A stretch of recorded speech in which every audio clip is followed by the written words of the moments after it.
मगर ये बात आपको ध्यान में रखना, ठीक है हमें अच्छी बात है कि घोषणा करें, मगर केवल घोषणाओं के ऊपर में हम अवलंबित न रहे, मतलब हम उसके ऊपर में डिपेंड न रहे। ये ध्यान में रखना, घोषणा करना अच्छा है, मगर कई सारे लोग क्या करते हैं, घोषणाएं करते मगर प्रार्थना नहीं करते। घोषणाएं तो करते मगर प्रार्थना नहीं करते। और ये समझते हैं कि घोषणा कर लिया हमारी प्रार्थना होगी, मगर एक बात ध्यान में रखना, केवल घोषणा करने से नहीं चलेगा, हमें प्रार्थना करना भी जरूरी है। आमीन, हालेलुया। घोषणा प्रार्थना नहीं है, प्रार्थना प्रार्थना है, घोषणा घोषणा है ना। हालेलुया। तो आज मैं आपको वो बातें बताऊंगा कि प्रार्थना हमारे जीवन का सबसे मुख्य लक्ष्य होना चाहिए। एक धर्मी व्यक्ति की प्रार्थना को बाइबल ये नहीं कहती प्रभु की हम धर्मी व्यक्ति घोषणाएं करेगा और परमेश्वर की सुनेगा, नहीं। मगर ये ध्यान में रखना, बाइबल कहती धर्मी क्या करता है, प्रार्थना करता है। सुनता कौन है, यहोवा उसको सुनता है, परमेश्वर उसकी सुनता है। हर व्यक्ति के जीवन में प्रार्थना एक लक्ष्य होना चाहिए, प्रार्थना एक जिम्मेदारी होनी चाहिए। अगर कोई व्यक्ति ये कहे कि मैं कलीसिया में जाता हूं, मैं प्रार्थना करने की जगह जाता हूं, और यदि वो प्रार्थना ना करे तो फिर वो प्रार्थना करने वाला व्यक्ति नहीं हो सकता। ध्यान में रखो, ठीक है। प्रार्थना करने वाला व्यक्ति जो कलीसिया में जाता है, वो हर एक व्यक्ति, चाहे वो पत्नी हो, पति हो, बच्चे हो, कोई भी हो, क्योंकि प्रार्थना आपको सही डिसीजन लेने के लिए आपकी मदद करेगा, आपकी हर बात में आपकी मदद करेगा। आप किसी भी बात के लिए प्रार्थना करो। मैंने अपनी जिंदगी में जो कुछ भी पाया, आज जो कुछ भी जिस मुकाम पे हो, और मेरे पास जो कुछ भी है सब प्रार्थना के द्वारा है। बिना प्रार्थना से मेरे पास कुछ भी नहीं। मैं आपको सच कहता हूं, बिना प्रार्थना से मेरे पास कुछ भी नहीं है। अगर आज जो कुछ भी आप मेरे पास देखते हो या मुझे देखते हो, ये बात ध्यान में रखना, मैं अगर आज यहाँ हो तो वो भी प्रार्थना की सामर्थ। आमीन, हालेलुया। तो ये बात आपको ध्यान में रखना है, प्रार्थना आपके जीवन का लक्ष्य होना चाहिए। अगर जो प्रार्थना नहीं कर रहे हैं, वो प्रार्थना करना सीखो और प्रार्थना में आगे बढ़ो। एक समय तक हमारी प्रिय बहन जो थी ना, बहुत दुखी होकर आई थी, इतनी दुखी कि वो मेरे सामने रोती थी। मैंने 2-3 बार उसको समझाया, मगर धीरे धीरे वो समझ गई। अब वो ऐसे समझ गई है ना, ऐसे समझ गई कि अभी पूरी समझ गई कि चाहे कोई मुझे प्यार करे, आज मुझे बड़ा अच्छा लगा उसकी गवाही, कोई मुझे प्यार करे या ना करे, कोई मेरे साथ चले या ना चले, मगर खुदा मेरे साथ है। आमीन, हालेलुया। ये सबसे बड़ा एक लक्ष्य होना चाहिए। Hallelujah, praise the Lord.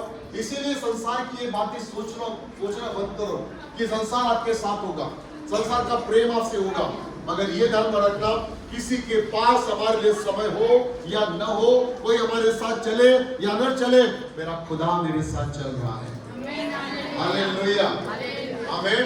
लेकिन स्वर्ग में मेरे प्रिय ध्यान में रखना, कोई आपके साथ चलने वाला न हो, मगर आपके साथ वो रहेगा हमेशा, क्योंकि आपका रिश्ता केवल 1 या 2 दिन का नहीं, मगर आपका रिश्ता अनंत काल के साथ हो चुका है। और अनंत काल, देखो वहां आपका परिवार नहीं दिखेगा, वहां आपकी पत्नी नहीं दिखेगी, वहां आपके बच्चे नहीं दिखेंगे, वहां आप ध्यान में रखो, मगर आप यीशु के साथ हमेशा दिखोगे। Hallelujah, hallelujah. उस यीशु मसीह के लिए धन्यवाद है। आमीन, हालेलुया। मेरी प्रार्थना आज मैं कहना चाहूंगा कि आज हमें बहुत जरूरी है कि हम गिड़गिड़ाने वाली प्रार्थना को करें। गिड़गिड़ाने वाली प्रार्थना क्या है? आप कैसे गिड़गिड़ाने वाली प्रार्थना अपने जीवन में करोगे? और ये जरूरी है कि आप गिड़गिड़ाकर प्रार्थना करें, क्योंकि प्रार्थना आपके जीवन का, अगर आप सब कुछ कर रहे हो, आप नौकरी कर रहे हो, आप सब सारी चीजें लेकर आ रहे हो, सब कुछ दे रहे हो, सब कुछ हो रहा है, मगर आपके लाइफ में अगर प्रार्थना नहीं है, पत्नी प्रार्थना करती है, पति प्रार्थना नहीं करता, पति प्रार्थना करता है, पत्नी प्रार्थना नहीं करती, पति प्रार्थना कर रहे, बच्चे प्रार्थना नहीं कर रहे। आज सबसे बड़ी समस्या है कि घर के अंदर में प्रार्थनाएं नहीं है। ठीक है, कुछ लोग बहुत अच्छी प्रार्थना कर रहे मगर कुछ प्रार्थना नहीं कर रहे, बोलते ये काम तो फेंका इनको दे दिया। ठीक है, हमारा काम खाली क्या है? आना है, खाना है, सो जाना है। आना, खाना, बोलो आना, खाना और सब बोलो, आना, खाना और जोर से बोलो ना, आना, खाना और प्रार्थना करना नहीं, मुझे सब पता है, यहाँ हो गया। आना, खाना और सो जाना। क्या होगा? पति लोगों का कैसा? आना, खाना और सो जाना। सही बात है, हालेलुया, प्रेज द लॉर्ड। मगर एक बात ध्यान में रखना, अपने जीवन में अगर आपको सक्सेस होना है, आपको बड़ा होना है, आपको दर्शनों में जाना है, आपको प्रभु की महिमा तक उतरना है, तो ये बात ध्यान में रखना, बिना प्रार्थना से कोई भी व्यक्ति उन लक्ष्यों तक नहीं जा सकता। आप चाहे बीमार हो, आप चाहे दुनिया घूम लो, बड़े बड़े पास्टरों के पास चले जाओ, मगर यदि आपके जीवन के अंदर में प्रार्थना है 100%, आपको वहां तक जाने की भी कोई आवश्यकता नहीं। अगर चले भी गए तो भी खुदा उस दास के द्वारा आपको चंगा कर देगा। मगर यदि आप प्रार्थना करने वाले व्यक्ति नहीं है, अगर आपके पास बीमारी है, प्रार्थना करने वाले व्यक्ति नहीं है, एक बात ध्यान में रखना, चाहे तुम किसी भी व्यक्ति के पास चले जाओ, कोई भी डॉक्टर के पास या किसी भी ऐसे परमेश्वर के दास के पास चले जाओ, आप कभी चंगे नहीं किए जाओगे। चंगे होने के लिए आपको भी प्रार्थना करने की आवश्यकता है। थोड़ा आवाज थोड़ा हल्का ही बोलो। Thank you Jesus.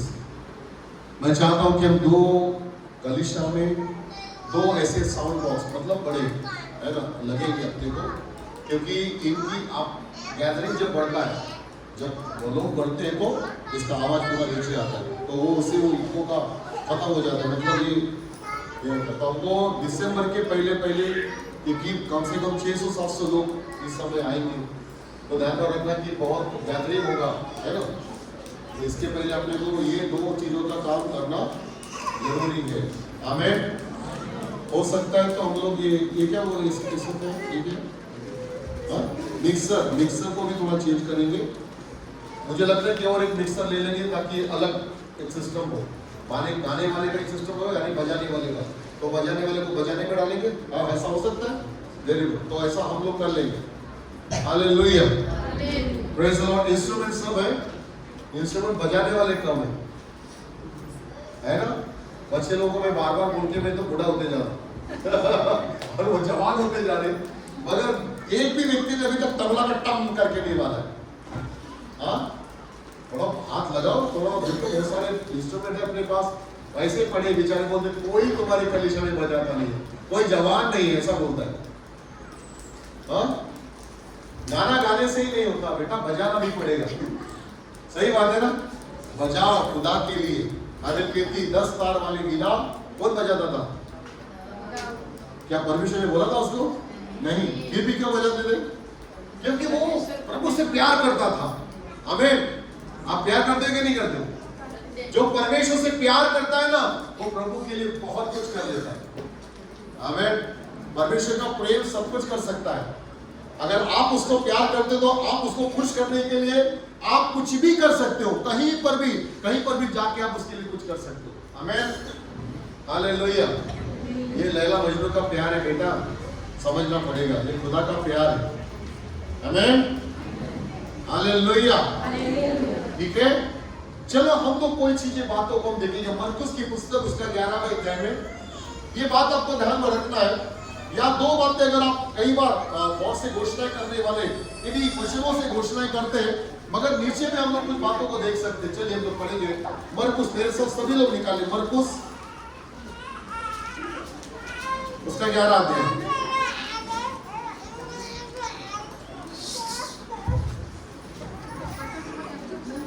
कल रात में हम प्रार्थना कर रहे थे और दर्शनों की आत्मा, मैं आपको सच कहता हूं कि जो कल रात में जब वो प्रार्थना लेते हैं 100% दर्शनों की आत्मा आपके जीवन में काम करेगी।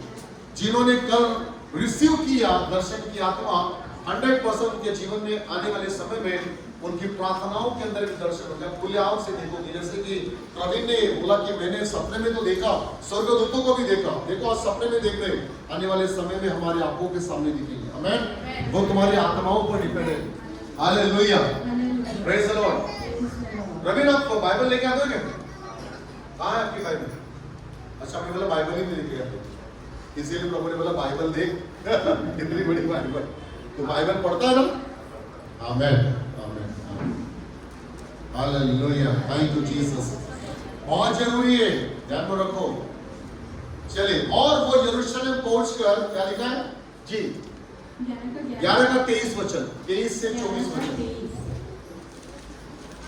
मैं तुमसे सच कहता हूँ, मैं तुमसे सच कहता हूँ, जो कोई इस पहाड़ से कहे, सुनो, हम लोग घोषणाएं करते हैं ना, जो कोई इस पहाड़ से कहे तू उखड़ जा तो उखड़ जा और समुद्र में और जा समुद्र पड़, में जा गिर, और अपने मन में संदेह न करे, और अपने मन में संदेह न करे, वरन प्रतीति करे, और प्रतीति करे कि जो कहता हूँ वह हो जाएगा, तो उसके लिए वही तो वो होगा। उसके लिए हो जाएगा। हम इस बच्चे को पकड़ते हैं और बहुत सी घोषणाएं करते हैं, अच्छी बात है, घोषणाएं करना अच्छी बात है, मैं ये नहीं बोलता कि घोषणा नहीं करना चाहिए, बहुत जरूरी है घोषणा करना, मगर क्या घोषणाओं के बाद में हम इसी वचन को पकड़ के पहाड़ों को हिलाते, बीमारियों को हिलाते, दुख को हिलाते, तकलीफों को हिलाते, बीमारी को हिलाते, मगर ये जरूरी है इसके बावजूद कि जब हम नीचे जाएंगे तो बाइबल क्या बोलती है, क्या लिखा है वहां पे, इसलिए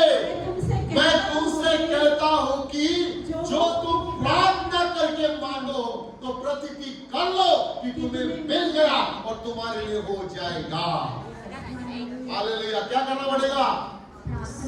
आप भी इतने चुपचाप हो, अभी कैसे बोलेगा? क्या करना पड़ेगा? यहाँ लिखा है तुम्हें मांगना पड़ेगा, तुम्हें प्रतीति करनी पड़ेगी, तुम्हें प्रार्थना करना पड़ेगा, तब तुम्हारे विश्वास को मजबूती आएगी, तब तुम्हारी घोषणाओं को सुना जाएगा। घोषणा करने से प्रार्थना नहीं होती है, और प्रार्थना करने वाला घोषणाएं करता है। ध्यान रखना, घोषणा करने वाला प्रार्थना नहीं करता है, और जो प्रार्थना करता है वो घोषणाएं भी करता है, और उसकी परमेश्वर प्रार्थना को सुनता है। आमीन। बिना प्रार्थना से केवल घोषणा तुम्हारी प्रार्थना नहीं होनी चाहिए। मैं आपको बता रहा हूं कि घोषणा केवल प्रार्थना नहीं होनी चाहिए, है ना, प्रार्थना घोषणाएं होनी चाहिए। आपको प्रार्थना भी करनी है। कितना समय? मैंने आपको कहा, मैं कल रात में कहा था, धन्य है वो व्यक्ति जिसके घर में 2 रूम है, धन्य है वो। मगर मैं आपको बोलूंगा, अभाग्य न हो जाओ तुम कि यार तुम्हारे घर में 1 रूम ज्यादा है, तब भी तुम प्रार्थना करने का समय नहीं है तुम्हारे पास। ये मेरे लिए सबसे बड़ी दुख की बात है। आमीन, हालेलुया, है ना। तुम्हारे घर में, तुम्हारे पास 1 रूम होनी चाहिए, एक जगह होनी ही चाहिए, और ये बहुत जरूरी है कि आप प्रार्थना करने वाली जगह हमारे पास हो। क्योंकि बाइबल कहती है यीशु मसीह प्रार्थना करता था। आपको पता है प्रार्थना घोषणा बाइबल के अंदर में एक ही बार दी गई है, एक ही बार लिखा है। और आपको पता है प्रार्थना के बारे में बाइबल में कितने बार लिखा है? 460 बार, 460 टाइम्स, 460 बार प्रार्थना की गई है। परमेश्वर के दासों ने अलग अलग तरीके से, यीशु मसीह ने अलग अलग जगहों पर प्रार्थना किया। ध्यान में रखना, 460 टाइम, 450 460 टाइम में क्या है बाइबल के अंदर में प्रार्थना की गई है। घोषणा एक बार होती है, मगर मैं आपको इसलिए बोलता हूं कि घोषणा करना गलत बात नहीं है, घोषणा करिए, मगर ये कि अगर आप प्रार्थना नहीं कर रहे हो और घोषणा करके अच्छी मैं कैसे प्रार्थना करो, हाँ ऐसा बोल, क्या मैं क्या करूं ऐसा कि मैं चंगी हो जाओ, चंगा हो जाओ, घोषणा करो। हम क्या बोलते, घोषणा करो, ऐसा बोलो, हम लोग उसको मैसेज कर देते। मगर सबसे पहली चीज है कि वो घोषणा करने की जगह वो प्रार्थना करना सीख जाए। हालेलुया। प्रार्थनाओं से क्या लिखा है? और इसीलिए मैं तुमसे कहता हूं कि जो कुछ तुम प्रार्थना करके मांगो, प्रार्थना करने के समय मांगो, तो वो और प्रतीति कर लो कि तुम्हें मिल गया। तुम्हें घोषणाओं के लिए क्या करना पड़ेगा?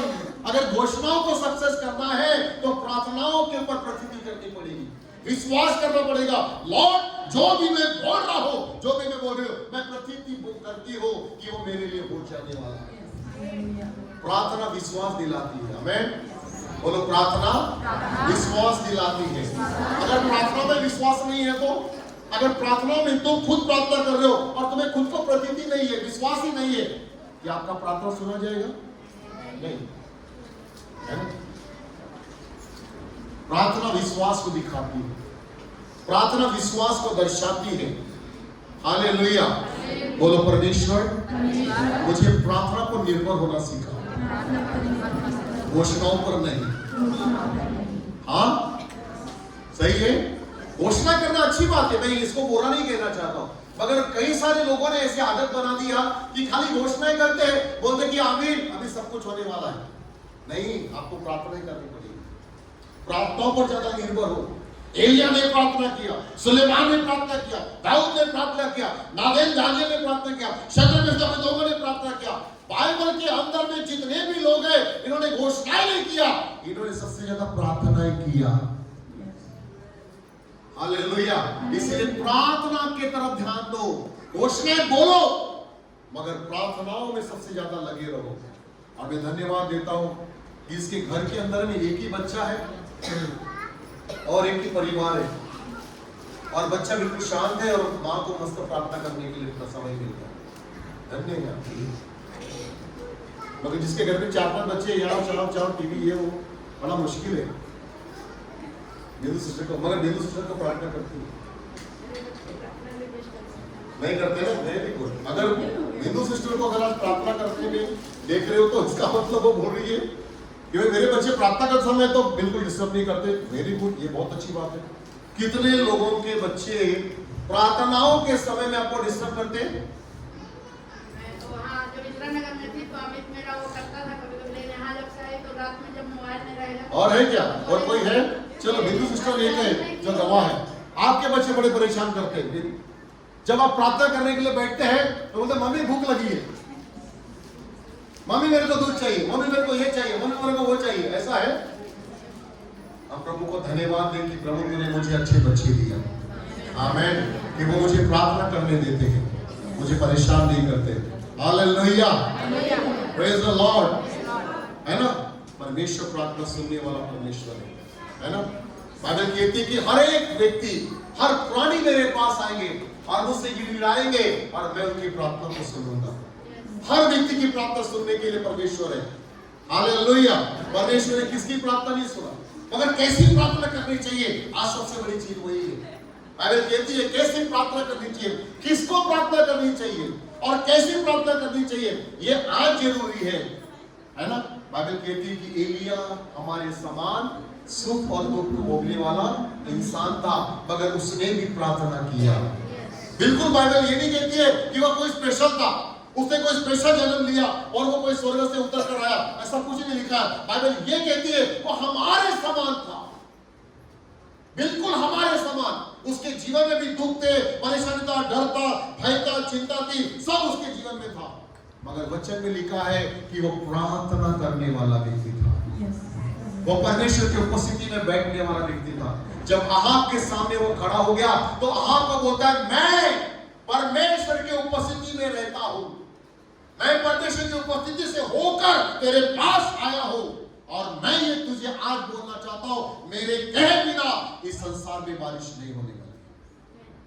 क्या एलिया को बाइबल एलिया के विषय में कहती है कि एलिया भी कैसा था, हमारे समान था, बिल्कुल दुख, परेशानी, तकलीफें, रोने वाला, हंसने वाला, बिल्कुल हमारे समान। जैसी आपकी चीजें, जैसा आपका मन विचार, वैसे ही वो था। कोई स्पेशलिटी नहीं थी बाइबल के अंदर, कोई स्पेशलिटी नहीं थी, मगर ये बाइबल कहती है कि वो प्रार्थना करने वाला व्यक्ति। प्रार्थना कोई आलस नहीं है, प्रार्थना एक संकल्प है, एक दृढ़ निश्चय है। प्रार्थना, मैंने कई बार कहा, प्रार्थना एक जिम्मेदारी है। अगर आप इसको उठाओगे, एक दिन परमेश्वर आपको उठाना चालू करेगा। मगर जिसके जीवन के अंदर में प्रार्थनाएं नहीं है, वो हमेशा गिरा हुआ रहेगा। जिसका जीवन दूसरों की प्रार्थनाओं पर निर्भर है, वो भी वैसे पड़ा रहेगा। मगर जिसके लाइफ में प्रेयर है, प्रार्थना है, वो हमेशा ऊंचा करेगा। चाहे वो बच्चे हो, आज का आपका भविष्य, शायद आपका भविष्य अभी आपको समझ नहीं आ रहा कि मैं भविष्य में करने वाली क्या हूं, मैं भविष्य में करने वाला क्या हूं, मुझे कौन सी नौकरी करना है, मुझे कैसे मिलेगी, मुझे कौन सी जॉब मिलेगी। मैं आपको बोलना चाहता हूं, हर जवानों को, हर उन बच्चों को ये बात बताना चाहता हूं, आपके लाइफ के हमेशा प्रार्थना करके आगे बढ़ो। वो 100% वो आपके लिए वो सब कुछ मार्ग निकालेगा। आमीन। अगर तुम ये कहोगे कि मेरी माँ प्रार्थना करती है, मेरा पिताजी प्रार्थना करता है, तो मुझे सब कुछ ऐसा मिलेगा, ध्यान में रखो, ऐसा कभी नहीं होगा कि तुम्हारी माँ का उत्तर तुमको मिल जाए। तुम्हें स्वयं को प्रार्थना उठानी है, तुम्हें अपने आप को खुद को तैयार करना पड़ेगा प्रार्थनाओं के लिए, अपने आप को खुदा के लिए समय, अपने आप को अलग करना पड़ेगा प्रार्थनाओं के लिए। माँ मुझे प्रार्थना करनी है, बस आधा घंटा 1 घंटा खुदा के लिए। तुम्हारे 24 पे तुम चाहे कितने भी बिजी हो जाओ, क्या अपने माँ से बात करना बंद कर देते हो? क्या अपने परिवार से मिलना बंद कर देते हो? मैं बहुत बिजी हूँ, बिल्कुल मेरे रूम के अंदर मत आना, 2 महीना तक मुझे दिखना मत, तू इधर कुछ भी कदम मत रखना, ऐसा बोलते हो? कोई ऐसा बच्चा है जो अपने माँ बाप को भी अपने पास आने के लिए मना करता है? नहीं ना। हाँ, ऐसा कोई है क्या? मुझे डिस्टर्ब मत कर। Hallelujah, praise the Lord. मैं आपको सच कहता हूं मेरे प्रियो, आपके पास परमेश्वर को मिलने का समय होना चाहिए। आमीन। क्योंकि मेरे पास हर व्यक्ति के लिए बहुत जरूरी है। मेरे लिए आपने प्रार्थना शुरू किया था बच्चों लोगों ने, वो कंटिन्यू है या खत्म हो गई? हाँ, चल रही है, चल रही है। आमीन। प्रार्थना को उठाओ, प्रार्थना को दबाना नहीं, क्योंकि वो तुम्हारे आने वाला भविष्य की सबसे बड़ी। मैं आपको सच कहता हूं, मैं जब कुंवारा था, मुझे शादी के लिए मैं मतलब सोच रहा था, उस समय से मैं शादी कर रहा था, प्रार्थना कर रहा था, अपनी शादी के लिए प्रार्थना कर रहा था। लड़की कौन देगा भाई? मेरे घर से निकाले आके लोग लड़की देता है क्या? ना नौकरी है, ना कुछ है, ना कुछ भी नहीं है, मगर ये कि हमारे मेरे पास एक प्रार्थना है। मैं प्रार्थना करने वाला एक इंसान था। हालेलुया। प्रार्थना करने वाला इंसान जो होता है, चाहे वो लड़का हो चाहे लड़की हो, आज एक बात ध्यान से सुनो, प्रार्थना ही तुम्हारा उत्तर बन जाएगा। और जो आपने कभी कल्पना नहीं किया होगा, जो आपने कभी नहीं सोचा होगा, उससे भी बढ़िया चीज आपके लिए परमेश्वर करेगा। आमीन, हालेलुया, आमीन, हालेलुया। तुम्हें ये सोचना होगा कि मैं भविष्य के अंदर में कैसे आगे बढ़ूं, मैं भविष्य में क्या करना चाहूंगी, मुझे क्या। आपको भविष्य अगर आपको नहीं पता चल रहा होगा कि भविष्य में, ध्यान पर रखना, जो प्रार्थना करता है उसका भविष्य भी उज्जवल होने चालू हो जाएगा। आमीन, हालेलुया, प्रेज द लॉर्ड। इसीलिए मेरे प्रिय परमेश्वर के दासों ने हमेशा प्रार्थना पर ध्यान दिया। दानियेल ने हमेशा प्रार्थना पर ध्यान दिया। शद्रक मेशक अबेदनगो ने हमेशा ध्यान दिया प्रार्थनाओं पर हमेशा ध्यान दिया। इसहाक ने प्रार्थनाओं पर ध्यान दिया, हमेशा यूसुफ ने। हमेशा ध्यान में रखो, प्रार्थना तुम्हें सुरक्षित करती है, और वो प्रार्थना करो, मगर प्रार्थनाओं में अपने आप को उंडेलना चालू करो, अपने आप को शो करो कि प्रभु जैसा आप हो वैसा ही तुम्हारी प्रार्थना है। बाइबल कहती है, जैसे तुम कहना, तुम मांगो प्रतीति कर लो कि तुम्हारे वो मिल गया और तुम्हारे लिए हो जाएगा। 100% प्योर गारंटी खुदा से ईश्वर से निकला। ये बिल्कुल ये वचन झूठ नहीं है। बाइबल क्या बोलती है? तुम प्रतीति कर लो, तुम्हें मिल गया, वो तुम्हारे लिए हो ही जाएगा 100%। ऐसा नहीं कहा कि तुम बहुत प्रार्थना करो, लंबी लंबी प्रार्थना खींच लो और उसके बाद 1-1 घंटा 2-2 घंटा नहीं। मैंने आपको प्रार्थना करने के तरीके भी बताए कि कैसे प्रार्थना करनी चाहिए, कैसे परमेश्वर के साथ बात करनी चाहिए। देखो, प्रार्थना केवल बड़बड़ करना नहीं है। प्रार्थना 2 लोगों की म्यूचुअल अंडरस्टैंडिंग है, 2 लोगों के बीच में होने वाली वार्ता। सुनो, बोलो, प्रार्थना 2 लोगों के बीच में होने वाली वार्ता है। अभी अगर मैं बड़बड़ करो, प्रभु बोलता है, अरे मेरी तो सुन ले, अरे आमीन, मैं जा रहा हूं प्रभु, बाय बाय, हालेलुया, टाटा, चलो। अरे तुम ही खुद बोल रहे हो, खुदा को बोलने ही नहीं दे रहे हो, खुदा को समझ ही नहीं दे रहे हो, और तो बोलते मैंने तो कल 1 घंटा भैया प्रार्थना किया, मुझे बड़ा अच्छा लगा। तेरे मन ने तुझे अच्छा लगा है, प्रार्थना होने दे। तेरा मन सेटिस्फाइड हुआ, आत्मा में सेटिस्फाइड नहीं हुआ। आत्मिक सेटिस्फैक्शन होना चाहिए, है ना। जब हम प्रार्थना करें, जब हम निवेदन रखें, खुदा से पूछे, हालेलुया। 2 लोगों के बीच में म्यूचुअल अंडरस्टैंडिंग है प्रार्थना। अगर आप बोल रहे हो, उसे भी तो बोलने दो भैया, उसे भी तो कुछ बोलने दो। प्रभु तुम मुझसे बात कर, और रुक जाइए, थोड़ा समझ जाइए। 100% बाइबल का वचन पकड़िए, बाइबल को ओपन कीजिए, कहीं ना कहीं परमेश्वर आपकी प्रार्थना का उत्तर वहां रखेगा।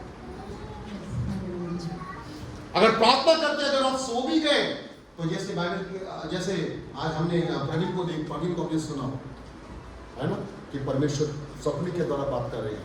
यूसुफ के साथ परमेश्वर ने कैसे बातें किया? सपने के द्वारा। परमेश्वर बात करता है वचन के द्वारा, सपनों के द्वारा, दर्शनों के द्वारा। हालेलुया। तो ये बात ध्यान रखना। मगर ये किसको मिलेंगे? किसके लिए?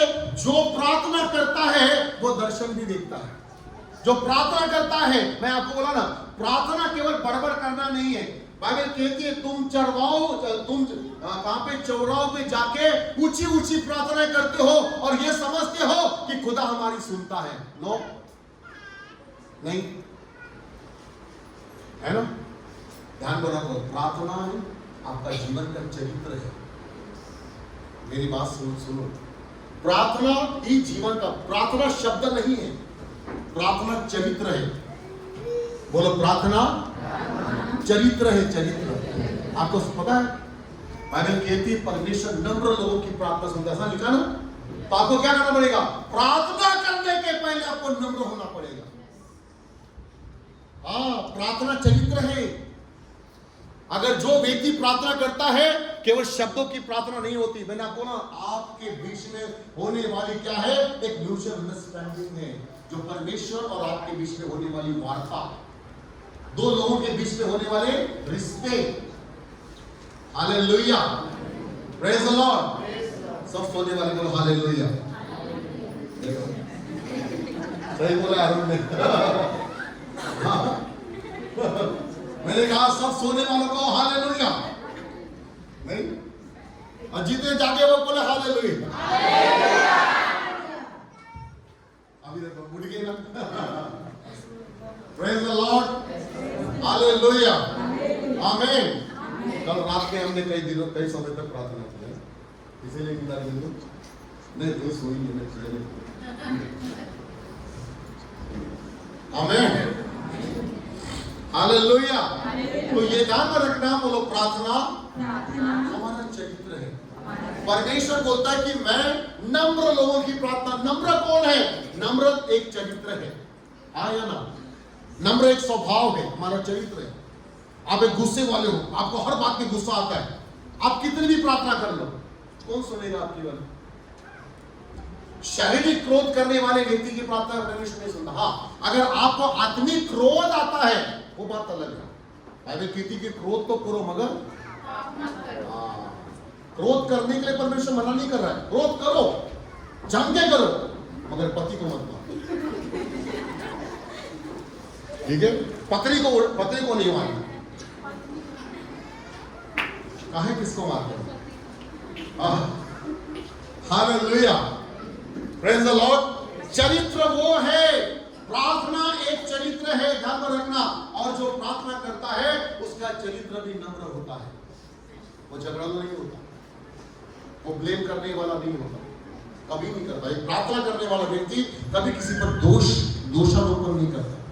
प्रार्थना करने वाला व्यक्ति दूसरों के अंदर में दोष को नहीं ढूंढता है, वो हमेशा अपनी प्रार्थना पर भरोसा करता है और बदलाव के अंदर में उसको बदलाव के लिए वो विश्वास करता है। वो विश्वास करता है चाहे कुछ भी हो जाए, अगर आज ये बहन ऐसी है, मुझे विश्वास है मेरी प्रार्थना पर एक दिन ये बदल जाएगा। आमीन। अगर आपकी प्रार्थना, सुनो, आप प्रार्थना तो करते हो, मैं घोषणा क्या करते हो आपको पता है? आप प्रार्थना करते हो मगर घोषणा क्या करते हो पता है? ये नहीं बदलेगा, ये कुत्ते की पूंछ है, ये कभी नहीं बदलेगा। मैं बहुत प्रार्थना करती हूँ, एक साल से प्रार्थना कर रही हूँ, मगर ये बदलता ही नहीं है, ये छूट ही नहीं रहा, ये ऐसा नहीं है। क्योंकि मेरे प्रियो, तुमने सबसे बड़ी गलती तो यही किया, तुमने प्रार्थना में तो मांगा मगर प्रतीति नहीं कर लिया। इसके बदलाव की बाइबल बोलती तुम्हें मांगना तो है मगर प्रतीति भी तो करना है। क्या? कि जो मैं मांग रहा हूं वो मुझे मिल गया है। प्रभु, मेरा पति दारू वाला था, मुझे अच्छा पति दे दिया, धन्यवाद। कितने लोग बोलेंगे आमीन, हालेलुया। तो ये बात ध्यान में रखना, प्रभु मेरी पत्नी झगड़ालू थी मगर आज तुमने अच्छी पत्नी दिया, धन्यवाद। परमेश्वर उसको अच्छा मोड़ मार के आपको दे देगा, मगर कब होगा? जब आप प्रार्थनाएं करोगे तब। आपकी प्रार्थना, बाइबल का क्या बोलते पता है क्या? हम प्रार्थनाएं करते हैं मगर प्रतीति नहीं है। और प्रतीति न होने के कारण हमारा विश्वास हमारी प्रार्थनाओं के ऊपर में बैठता ही नहीं है। और परमेश्वर जब तोलता है, हम क्या करते हैं? प्रार्थना भी करते हैं और फिर झगड़े भी करते हैं। आला आ गया, आ गया, आ गया, कर रहा है बड़बड़, फिर पत्नी लगती उसके पीछे, फटाफट चालू हो गया है ना, दोनों का चालू हो जाता है। फिर घर में क्या होता है? है ना, चालू हो जाता है। तो ये बताओ कि क्या ये प्रार्थना का घर है? क्या ये प्रतीति करने वाला घर है? क्या ये विश्वास का घर है? तो ये बात ध्यान में रखो, बाइबल कहती प्रार्थना करके मांगो, प्रतीति कर लो कि तुम्हें मिल गया और तुम्हारे लिए हो जाएगा। हालेलुया, बोलो परमेश्वर मेरे जीवन में जो कुछ भी उथल पुथल है, यीशु मसीह के नाम से सब कुछ नया होने जा रहा है। परिवार बदलने जा रहा है, बच्चे बदलने जा रहे हैं, समाज बदलने जा रहा है। जो कि मेरे विरोध में था वो मेरे पक्ष में होने जा रहा है। मैं प्रतीति करता हूँ, मैं विश्वास करता हूँ खुदा, मैंने सुन लिया है कि प्रार्थना मेरा चरित्र है और मैं अपने आप को नम्र करता हूँ यीशु मसीह के नाम में। आमीन। प्रार्थना करने वाला गुस्सा नहीं करता। कोई बोले मुझे बहुत गुस्सा आता है, मुझे बहुत, तू प्रार्थना नहीं करती इसीलिए गुस्सा आता है। हाँ?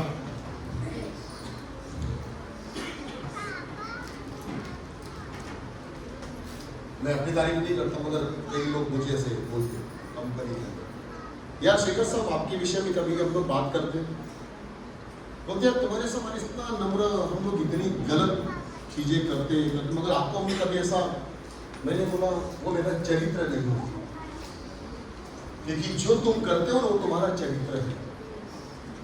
मेरा चरित्र मेरा खुदा है और उसने मुझे वो चरित्र दिया, और इसीलिए मुझे वो आपका जो चरित्र तुम जो निभाते हो वो चरित्र मेरा नहीं है और मैं कभी उसको उसके अंदर भी इन्वॉल्व नहीं हो सकता। तुम दारू की बात करते हो, तुम बीड़ी की बात करते हो, सिगरेट की बात करते हो, जुए की बात करते हो, सट्टे की बात करते हो, तुम लड़की की बात करते हो, व्यभिचार की बात करते हो, तुम ये बात करते हो, तुम वो बात करते हो, वो मेरे खुदा का और मेरा चरित्र नहीं है। आमीन। मेरा चरित्र नम्रता का चरित्र है, मेरा चरित्र प्रार्थना का चरित्र है, मेरा चरित्र दीनता का चरित्र है। Hallelujah, praise the Lord. मैंने आज तक कभी किसी को झगड़ा करते सुना, आज तक मुझे इतने 20 साल हो गया, मगर किसी से झगड़ा करते मुझे आज तक किसी ने नहीं देखा। झगड़े के अंदर में धमकियां देते हुए कभी नहीं सुना, आपने कभी नहीं। मैंने आज तक 20 साल की 25 साल 20-22 साल की लाइफ हो गई, मैंने कंपनी में आज तक कभी किसी को धमकी दिया कि तेरे को देख लूंगा तू बाहर निकल, है ना, और 2-3 गुंडे बुलाया और उसको मरवाया, ऐसा आज तक कभी नहीं हुआ। आमीन। ये हमारा स्वभाव नहीं है, ये हमारा, बोलो ये हमारा चरित्र नहीं है। हमारा चरित्र नम्रता का चरित्र है। याकूब की पुस्तक उसका 5 अध्याय 13 से लेकर 17 वचन तक हम लोग देखते हैं। याकूब की पुस्तक निकाले। Thank you Jesus, thank you Lord. धन्यवाद। क्या आप सब सुन रहे हो मेरी बात? आमीन। Thank you Jesus, thank you Lord. 5 अध्याय उसके 13 वचन से हम लोग का यदि तुम में कोई दुखी है, हाँ, तो वह प्रार्थना करे। सुनो, यदि कोई दुखी है, देखो यहाँ पे प्रार्थना के कई सारे ऐसे ऐसे बातें हैं, और कहाँ पे हमें प्रार्थना करनी चाहिए यहाँ लिखा हुआ है। एक अगर कोई व्यक्ति अपने जीवन में दुखी है, अब किस बात का दुख है वो पता नहीं, पति का दुख हो सकता है, पत्नी का दुख, बच्चे का दुख है, पैसों का दुख है, भविष्य का दुख है, परिस्थिति का दुख है, बहुत सारे दुख है, मगर प्रभु का आत्मा ये कहता है यदि तुम में कोई दुखी हो, जैसे कि हमारी प्रिय बहुत दुखी थी जब वो पहली बार, यहाँ पे जितने भी पहली बार आए सबके सब दुखी थे, मगर आज दुखी हो गया? चलो हाथ उठाओ जितने लोग आज के समय में दुखी हैं। जी आज भी हम दुखी हैं। बाज को वो पुत्र दिलाता, यीशु ही वो नाम है। अंधे को वो आंख देता, यीशु ही वो नाम है। आमीन। जिस दिन ये नाम से आप दूर थे, उस दिन आपके जीवन में दुख थे, मगर जिस दिन ये नाम के साथ आपका नाम जुड़ गया, उस दिन से आपका सब कुछ बदल गया। हालेलुया। होंगे वो दुख, मगर हमें कभी परिस्थितियों से नीचे नहीं कर सकते, हमें नीचे लेके नहीं आ सकते। आमीन। क्योंकि हमारा परमेश्वर हमारे साथ है। एक नाम है यीशु, यीशु ही वो नाम है। आमीन। एक ही है हमारे लिए, वो सब बातों के लिए परिपूर्ण है। Praise the Lord. तो ये बात ध्यान में रखना, जब आपको लिखा है दुखी व्यक्ति, दुख में हमें क्या करना है? जब दुख में होता है हमें प्रार्थना करना जरूरी है। मत्ती की पुस्तक 11 अध्याय, मत्ती की पुस्तक 11 अध्याय। हम दुखी लोगों को कैसे प्रार्थना करनी चाहिए? दुख में हमें प्रार्थना करनी चाहिए। मत्ती की पुस्तक 11 अध्याय। Oh thank you Jesus.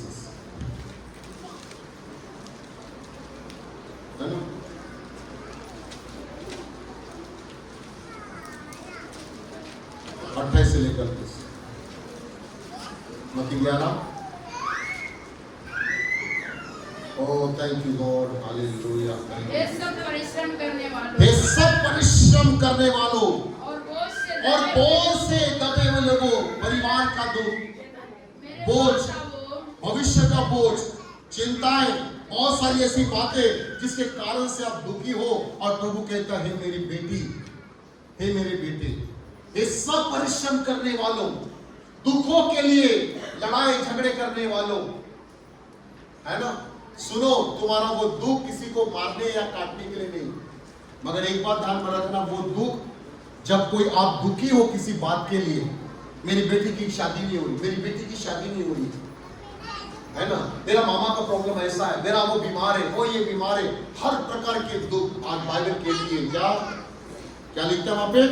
बोझ से, ये सब परिश्रम करने वालों और बोझ से दबे लोगों, क्या हो? किसके पास आओ? मेरे पास आओ। खुदा ने कहा मेरे पास आओ, मैं तुम्हें परमेश्वर विश्राम देने वाला। विश्राम मतलब आपको शांति देगा, आपको उस परिस्थितियों से बाहर निकालेगा, मगर कब? जब आप प्रार्थना करोगे। बाइबल क्या लिखा है? ये सब परिश्रम करने वालों और बोझ से दबे लोगों, मेरे पास आओ, मैं तुम्हें विश्राम दूंगा। मेरा जुआ अपने ऊपर उठा लो और मुझसे सीखो, क्योंकि मैं नम्र और दिल में दीन हूं, और तुम अपने मन में विश्राम पाओगे, क्योंकि मेरा जुआ सहज और मेरा बोझ हल्का है। एक समय था मेरे लाइफ में बहुत बोझ मतलब संसार का बोझ। मैं सोचता था मुझे कोई प्यार नहीं करता, मैं सोचता मेरी जरूरतें कोई मुझे मिलती नहीं, मैं सोचता था मुझे मेरी जरूरतों को कोई पूरा करने वाला नहीं, मैं भविष्य में क्या करूंगा चिंताएं थी, मैं आगे कैसे जाऊंगा मुझे चिंताएं थी, मैं क्या करने वाला मुझे कुछ नहीं पता था, मेरा भविष्य भी कुछ नहीं पता था, बहुत सी बातों में दुखी था, परेशान था, तकलीफ में था, मगर एक समय आया जब खुदा मुझे मिल गया। बाइबल कहती है सब परिश्रम करने वालों मेरे पास आओ, तुम विश्राम पाओ। मैं नम्र हूं, मैं दीन हूं। मैंने जब खुदा की सेवा को, मतलब खुदा की चीजों को मैंने जब लिया, उसके वचन का जो बोझ जब अपने ऊपर में लिया, प्रार्थनाओं का बोझ अपने ऊपर में लिया, 100% परमेश्वर हमारे साथ चलना चाहता है। आमीन। मैं आपको सच कहता हूं, यदि आपके पास बोझ है, किन बातों का बोझ है, आप ये ध्यान में रखना, परमेश्वर के पास अपने सारे बोझों को दे दो। बोलो, परमेश्वर के सामने हमारे सारे बोझों को देना है, क्योंकि वो बोझ तुम्हारा उठाने के लिए क्या बोलता है? तुम्हारे सारे बोझ मुझे दे दो, मुझे तुम्हारा ध्यान है ना? आपके पास जो भी बोझ है, जो भी बोझ आपको लगता है कि यार ये देखो, कई सारे लोगों के आज संसार के अंदर में देखो, कई लोग बहुत परेशान है, दुखी है।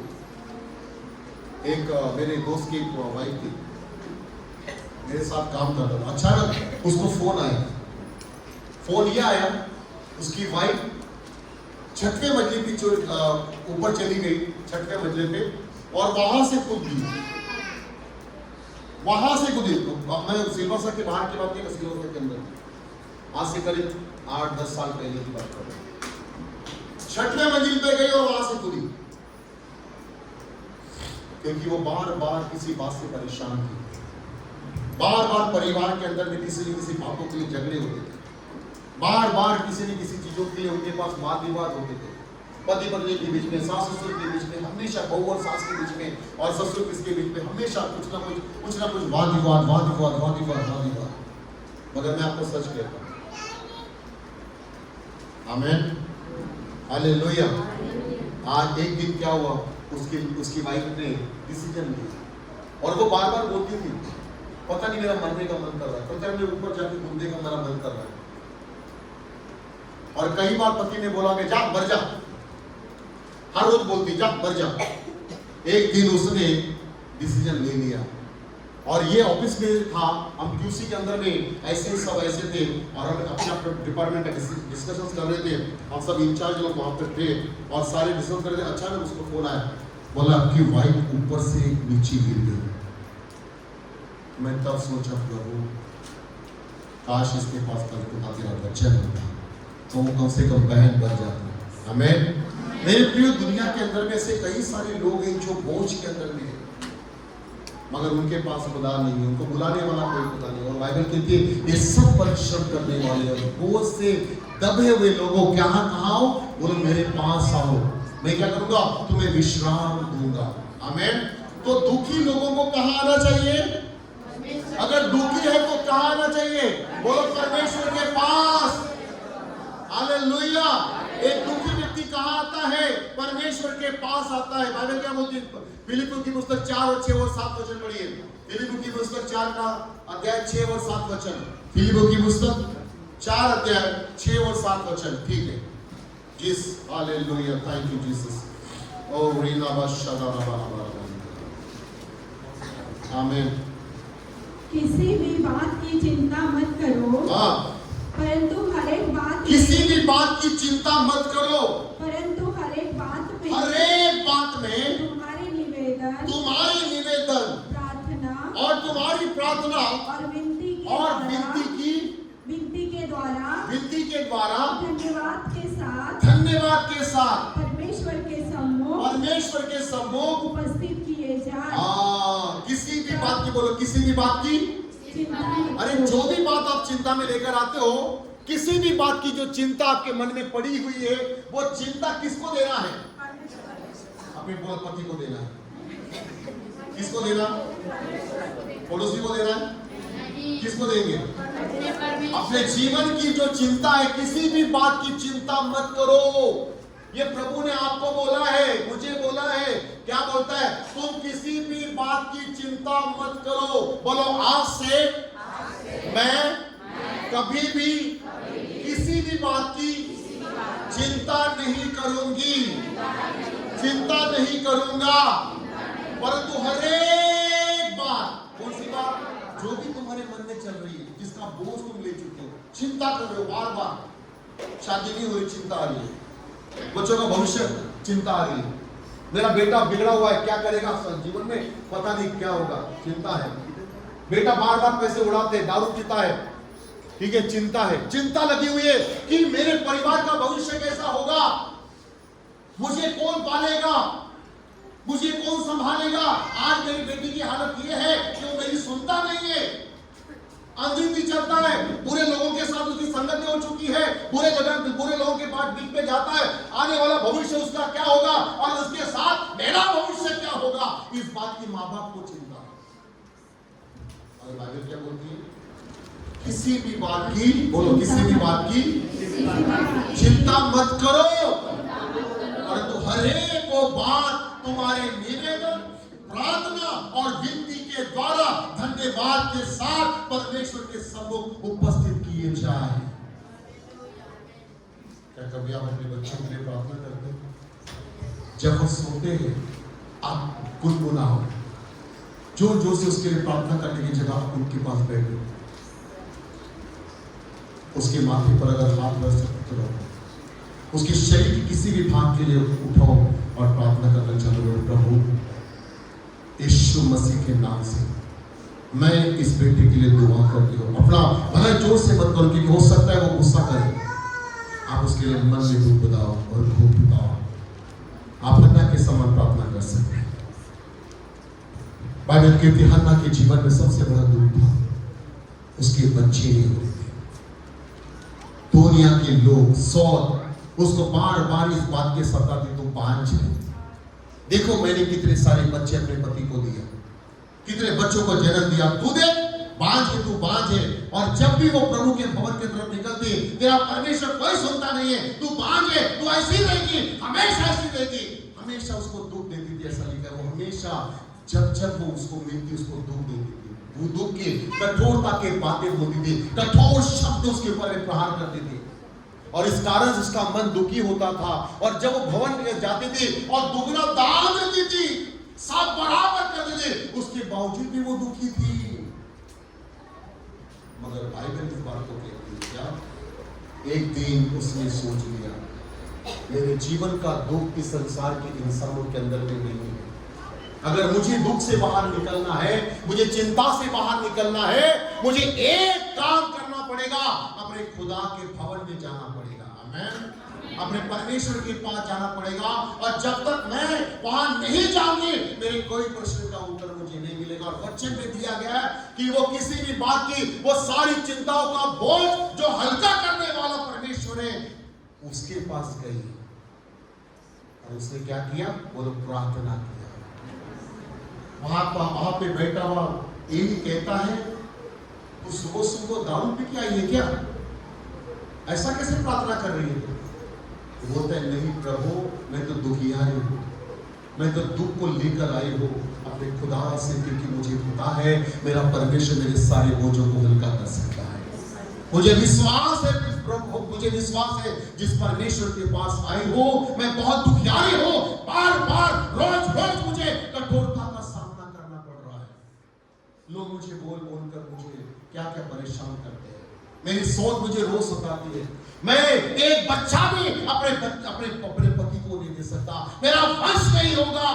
इस संसार के अंदर में अगर मैंने एक बच्चे को अगर जन्म नहीं दिया तो मेरा वंश खत्म होगा, मेरा नाम खत्म हो जाएगा।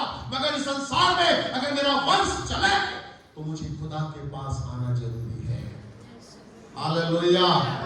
और जो स्त्री उसके पास गई, वचन में लिखा है परमेश्वर के द्वारा उसी एली ने कहा था, उसी एली ने कहा था क्या, तू दारू पी के आई है? मगर थोड़ी देर के बाद खुदा की आत्मा ने उसे कहा, इसे ऐसा मत कर, ऐसा बोल, तुझे परमेश्वर शांति देगा, तुझे परमेश्वर आशीष देगा। और वचन में लिखा है आने वाले साल में तू अपनी छाती से एक पुत्र का लगाएगी। आमीन, हालेलुया। और उसने एक होनहार बच्चे को जन्म दिया और उसका नाम शमूएल रखा।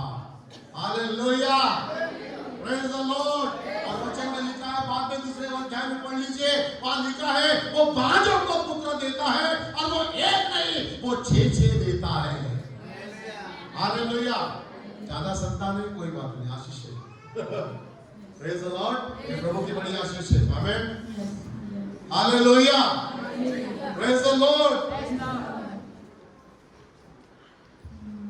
आपको पता है दुख का कैसा निवारण होता है? यही तो आपकी खुदा की पहचान है, यही तो पहचान है खुदा की। हम प्रार्थना तो कर रहे हैं, मगर खुद ही आगे खोल के चलते जा रहे हैं। और आप जरूरी है ध्यान रखना, जब तुम बीमार हो तो प्रार्थना करो, मगर एक बात ध्यान रखो, तुम बीमारी से बाहर निकलो और फिर वापस चले जाओ तो फिर तुम्हारे लिए एक और समस्या आएगी। जो बीमारी तुम्हारे से चली गई है वो दुगना होकर वापस आ जाएगी आपके पास। मैं आपको सच कहता हूं, इसीलिए खुदा के साथ बैठे रहो, उसके साथ चलो। आमीन। बाइबल कहती है अब्राहम को परमेश्वर ने जब 75 साल का था, वो उसके साथ बात किया था कि मैं तुझे संतान दूंगा, मैं तेरा वंश बढ़ाऊंगा, तेरे तारागण के समान तेरा वंश होगा। ऐसे वायदे बड़े बड़े बड़े वायदे किया, मगर एक संतान पाने के लिए उसको 25 साल लगे। एक पुत्र पाने के लिए कितने साल? 25 साल लगे। मगर 25 साल तक बाइबल कहती है उसने विश्वास करता गया, विश्वास करता गया, विश्वास करता गया, विश्वास करता गया। और जब जब उसका विश्वास डामाडोल हुआ, जब जब वो कमजोर हुआ, खुदा ने उसको बहारा, आकाश के तारागण को देख, इस समुद्र के बालू को गिनना तो गिन, तारों को गिनना है तो गिन, उतना ही मैं तेरा वंश बढ़ाऊंगा। आमीन, हालेलुया। इसलिए बाइबल कहती है किसी भी बात की चिंता, परंतु हर एक बात तुम्हारे लिए निवेदन परमेश्वर के सम्मुख उपस्थित किए जाए। दे तो सही, उसके पास रखो तो सही, उपस्थित किए जाए। आमीन। आज से मेरी जिंदगी की जो गरीबी मैंने बहुत सालों से देखी है, मैं आपको सच कहता हूं, अगर आज आप गरीब हो, आने वाले समय में खुदा को उठाएगा ना, ध्यान रखना। मगर अगर आप गरीब हो और प्रभु ने अगर आपको आशीष दिया और कहा अरे प्रभु ने मुझे आशीष दिया, अभी मुझे कहीं जरूरत नहीं, जाने की जरूरत नहीं है, ध्यान में रखना, जो दिया वो भी ले लिया जाएगा। हाँ हाँ, सब सुनने वालों मुझे सुनो, जो कुछ तुम्हारे पास दिया गया है, खुदा ने दिया, वो भी ले लेगा, वो भी चला जाएगा। मतलब आप एक थे, सीधा जीरो में आ जाओगे। इसीलिए जरूरी है, मैंने ऐसे कई लोगों को देखा, बीमारियां अच्छी हो गई, परिस्थितियां निकल गई, मगर जब उन्होंने खुदा के पास आना बंद कर दिया, बोले कि पास्टर साहब अब समय ही नहीं है, क्या करें? अच्छा, फिर 2-3 साल के बाद मिलते, अभी कहाँ हो? अभी तो जो था वो भी सब चला गया। आमीन, हालेलुया। बोलो परमेश्वर गिड़गिड़ाने की प्रार्थना को सुनता है। याकूब की पुस्तक उसका 5वां अध्याय उसके 18वें वचन में क्या लिखा है? एलिया ने प्रार्थना किया, क्या लिखा है? एलिया ने प्रार्थना किया, क्या जी? एलिया भी तो हमारे समान, एलिया भी तो हमारे समान दुख सुख भोगी मनुष्य था, हमारे समान, और उसने गिड़गिड़ा कर प्रार्थना किया कि मेघ न बरसे, और 3.5 वर्ष तक। ये कैसा पास्टर होगा? कैसा पास्टर होगा? मेघ नहीं बरसे, खाएंगे क्या? जिएंगे कैसे? लोग जिंदा कैसे रहेंगे? अरे वो दूसरे की छोड़, तू कैसे जिंदा रहेगा? बात तो बड़ी है। तू प्रार्थना कर रहा है बारिश रुक जाए, तू बारिश और एक दिन के लिए नहीं रोक रहा है, कितने साल के लिए रोक रहे हो? 3.5 साल के लिए रोक रहा है। और वहां लिखा है कि वो भी हमारे समान ही था, मगर 3.5 साल के लिए बोलता है कि बारिश बंद हो जाए, आकाश ही बंद हो जाए। आकाश में जो प्रक्रिया होती है ना, बादलों को बनने वाली, वो सब बंद हो जाए। और बाइबल कहती है कि परमेश्वर ने प्रार्थना को सुन लिया। ये और ऐसा ही हुआ जैसा एलिया ने बोला। देखो सुनो, एलिया की ताकत देखो, हेलो, एलिया की ताकत देखो, उसके शब्दों की ताकत देखो, कितनी बड़ी ताकत है। मगर ये ताकत आई कहां से? ये ताकत कहां से आई? बोलो प्रार्थना से आती है। आमीन। बोलो मेरी जबान में ताकत है। हालेलुया। क्या आपकी जबान में ताकत है? अगर आपकी जबान कंटिन्यू प्रार्थना करने वाली है तो आपकी जबान में क्या है? पावर है।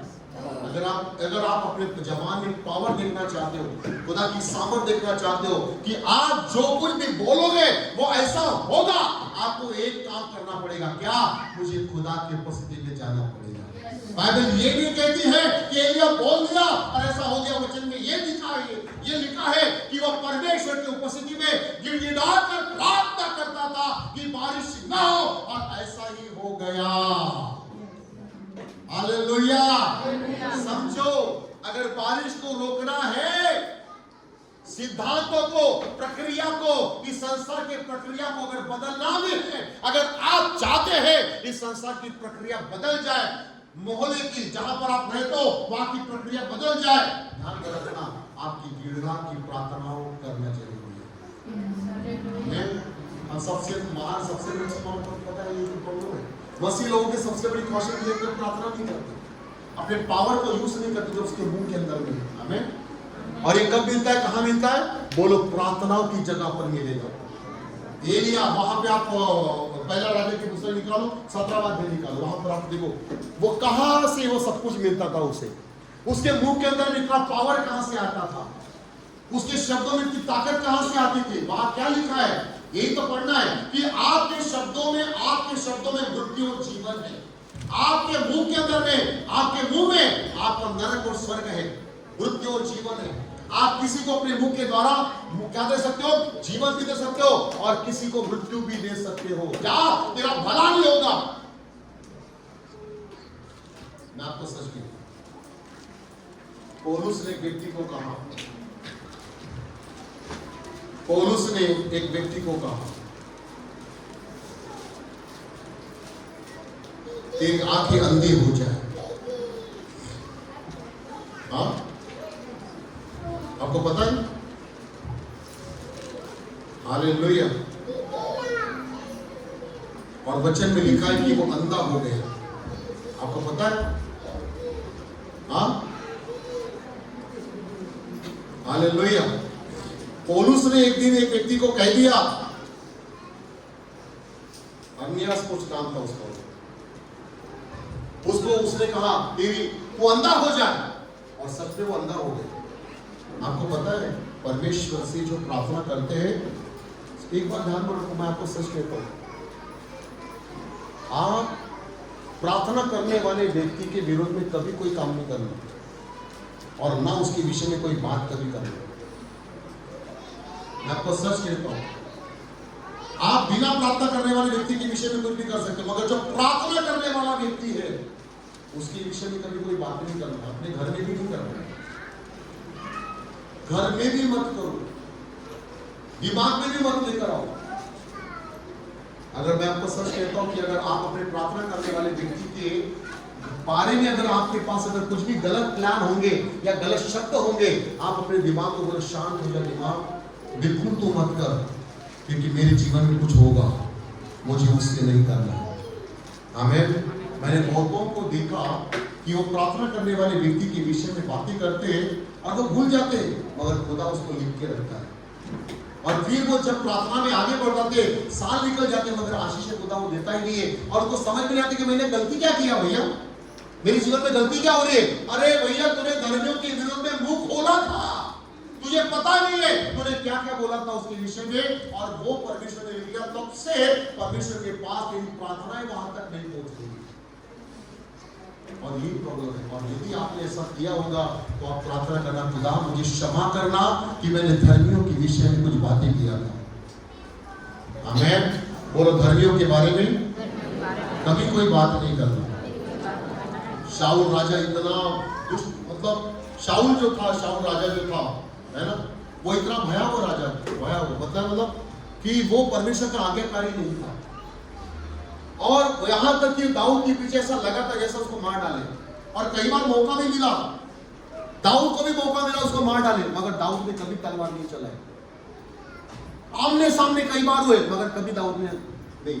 मगर एक दिन एक फिलिस्तीनियों के साथ युद्ध चल रहा था, वचन में लिखा है कि शाऊल ने स्वयं कहा, किसे, उस फिलिस्तीनी, आ मुझे मार डाल, तलवार से मुझे घात कर, और उस फिलिस्तीनी ने उसको मार डाला। बाइबल क्या बोलती, जब वो दाऊद के पास उसके मृत्यु को लेकर, मृत्यु का समाचार लेकर गया, तो दाऊद ने कहा तूने ऐसा कैसा किया, एक धर्मी के ऊपर में तलवार उठाई, और वचन में लिखा है कि उसने अपने सैनिक से कहा इसे अभी इसी समय मार डालो। आपको पता है धर्मी के ऊपर में तलवार चलाना कितनी मुश्किल होता है, तुम शब्दों का बाण चलाते हो। हाँ, आपको समझ में आती है शब्दों का बाण कितना खतरनाक होता है। हालेलुया। बोलो मुझे शब्द भी नहीं बोलने हैं किसी भी धर्मी के विषय में। कोई भी प्रार्थना करने वाला व्यक्ति है उसके विषय में कभी कोई बात नहीं करना। आमीन। हालेलुया। और बाइबल कहती एलिया हमारे समान सुख दुख भोगी इंसान था, मगर उसने प्रार्थना की। देखो क्या लिखा है, परमेश्वर यहोवा जिसके सम्मुख में मैं उपस्थित रहता हूं। ये होता है वर्षा रोकने वाली सामर्थ। कहां से आती है वर्षा रोकने वाली सामर्थ? कहां से आती है? बोलो प्रार्थनाओं से आती है, प्रभु के पास बैठने से आती है, उसकी उपस्थिति में। अब्राहम को परमेश्वर ने कहा अब्राहम मेरे उपस्थिति में चल, तब तो सिद्ध होते जाएगा। हालेलुया। ये समझो कि प्रभु के साथ चलना, प्रभु के साथ बैठना और प्रभु के साथ रहना, उसकी उपस्थिति में चलना, उसकी उपस्थिति में बैठना, यहां से आपको एक पावर दी जाती है शैतान से लड़ने की, बीमारियों से आजाद होने की, परेशानियों से निकालने की, और तुम्हारे फ्यूचर को ब्राइट करने वाली सामर्थ प्रभु की उपस्थिति से ही आती है। हर एक हर लड़कियों को अपना भविष्य अगर तय करना है, अपने आने वाले फ्यूचर को अगर ब्राइट करना है, एक ही बात ध्यान रखना, उसके सम्मुख में या अपनी डायरी में नोट करके रखो, या अपने दिमाग के अंदर में डाल दो किसके? उसके उपस्थिति में रहता हूं। अगर आप उसकी उपस्थिति में हो, प्रभु ने कहा अब्राहम भटक मत, मैंने तुझसे वायदा किया वो 100% पूरा कर दे। मगर कब पूरा करेगा? वो तब पूरा होगा जब खुदा की उपस्थिति में, आप उपस्थिति में जाते हो, आप सबसे पहले उसकी उपस्थिति में, है ना? बाइबल की थी जहां 2 या 3 मेरे नाम से एकत्रित है, उपस्थित है, उनके बीच में मैं हूं करके पाया। बोलो हालेलुया, बोलो यीशु मसीह की। और ये ध्यान में रखो, बाइबल ये कहती है कि वो गिड़गिड़ाकर प्रार्थना कर रहा था और उसने, परमेश्वर ने उसकी प्रार्थना को सुना। और वचन में क्या लिखा है? वचन में लिखा भूमि पर मेघ नहीं बरसा, फिर उसने प्रार्थना की तो आकाश से वर्षा हुई और भूमि फलवंत हो गई। देखो वही प्रार्थना कर रहा है। अब क्या हो गया? जब प्रार्थना किया तो सूखा पर गिर गया, मगर बाइबल कहती है उसने फिर से प्रार्थना किया और वचन में लिखा है अब जिंदा कैसे रहेगा? एक पास्टर अगर ये प्रार्थना करेगा सब कुछ आकाश बंद हो जाए तो क्या होगा? हो सकता है, हो भी सकता है, मगर हम नहीं करेंगे। आमीन। क्योंकि उस समय परिस्थितियां बिल्कुल अलग थी, क्योंकि इजराइल का जो देश है और वहां का जो राजा है वो बहुत ज्यादा घिनौने काम कर रहा था, मूर्तियों की सेवा कर रहा था, पूजा कर रहा था, है ना? वो बाल देवताओं को मानता था, अशेरा की देवियों को मानता था और बहुत सारे मतलब इजराइल के अंदर में उसने ऐसे घिनौने काम करके रखा था। और परमेश्वर का दास एलिया इसे बहुत घृणा करता था कि इन्होंने परमेश्वर के विरोध में पाप और गलत काम किए, और इसीलिए परमेश्वर ने एक प्रकार दंड, वो अंदर से टूट चुका था कि मैं बार बार इन्हें सिखाता हूं, बार बार भविष्यवाणी देता हूं, बार बार इसे समझाता हूं, मगर इजराइल वापस नहीं आ रहा है। फिर से वही पाप, फिर से वही चीजें, फिर से वही बातें, फिर से वही जगह, फिर से वही चीजें, बार बार वही पाप, वही चीजें। और ये कारण से दुखी होकर उसने एक निर्णय लिया अपने जिंदगी के अंदर में, है ना? एलिया, अगर तूने ये बोला तो क्या होगा? बारिश नहीं होगी, मगर क्या होगा? तू जिंदा कैसे रहेगा? पिता, मुझे भरोसा है आप पर कि हर परिस्थिति में तू मुझे चलाएगा। आमीन, हालेलुया। दुनिया में बारिश होगी नहीं होगी उससे कोई मतलब नहीं है, मुझे आप पर भरोसा है, क्योंकि जो व्यक्ति प्रार्थना करता है और जो खुदा के उपस्थिति में चलता है उसका भरोसा परमेश्वर पर होता है। हालेलुया। और ऐसा हुआ कि वचन में लिखा है बारिश होना बंद हो गई है और एलिया को परमेश्वर ने बोला, एलिया उठ और करात नाम नाले के पास जा। और वचन में लिखा है वो करात नाम नाले के पास बैठा। और बाइबल इस बात को बोलती है कि परमेश्वर ने क्या किया? कौवों को आदेश दिया कि उसके लिए अच्छा भोजन लेकर आए। और कौवे क्या कर रहे थे? उसके लिए प्रतिदिन मांस लेकर आ रहे थे, अच्छा पका हुआ, बिल्कुल गरम गरम मांस। आमीन। और परमेश्वर ने एलिया को जिंदा रखा। पर करात नाम नाले का जब पानी सूख गया तो बाइबल कहते हैं अभी एलिया यहाँ का पानी सूख गया है, अब मैं तेरे लिए एक और रास्ता ओपन करता हूँ। ये 3.5 साल तक जिंदा कैसे रहेगा? चल मैं तेरे को इस सारपत की विधवा के पास लेके जाता हूँ। और वचन में लिखा है कि जब वो सारपत के विधवा के यहाँ पर जब वो गया, उसके पास क्या हुआ? पानी के लिए बोला तो मतलब पानी को लेकर आगे बेचारी। मगर जब उसने कहा मेरी प्रिय बहन, अगर तू जा रही है तो मेरे लिए क्या करना?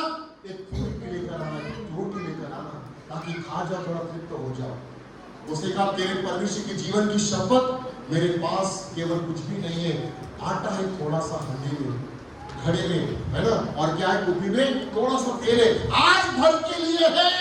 एलिया, मैं तुझे सच कहता हूँ, चल मेरे पास, वहां पे किचन के अंदर में मेरे पास कुछ भी नहीं है, बस थोड़ा सा आटा है और थोड़ा सा तेल है। एलिया कहता है मैं जो बोलता हूँ तू ऐसा ही कर, वही कर। और 100% एलिया ने प्रार्थना किया। और वचन में लिखा है, देखो जब वो वहां पे गया, सोचा, एलिया ने सोचा होगा धन्यवाद पिता, तूने सारपत की विधवा का मन मेरे लिए खोल दिया। मगर जब गया तो क्या था उसके घर में? कुछ नहीं। परमेश्वर जब तुम्हें वहां लेके जाएगा, शायद उनके घरों में कुछ भी नहीं होगा जहां आपको लेके जाएगा, मगर आपके द्वारा आशीष निर्माण होगी।